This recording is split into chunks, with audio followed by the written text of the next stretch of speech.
to show you how to make some Mermaid hair tonic. I have a 2-ounce glass bottle here, some witch hazel and water that I've already diluted 50-50, and I've got some essential oils and table salt. So that's all you're gonna need.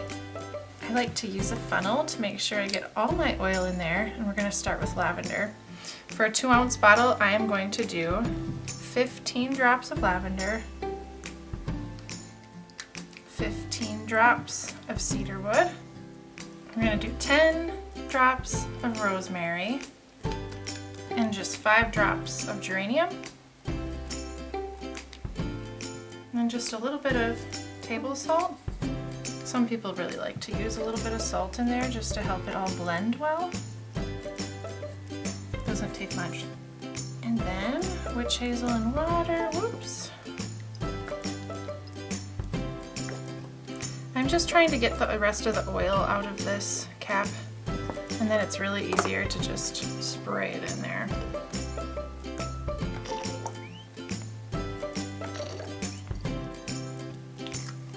Put the cap on, and every time you use it, you want to shake and spray. You want to get it in your roots, and I usually use it after a shower, and then I brush it through, and it has a lot of amazing nourishing properties for your hair. It helps my gray hairs come in nice and fine instead of coarse and thick, and you can look up information on each of the oils in this and find out all their amazing properties. So that is Mermaid Hair Tonic.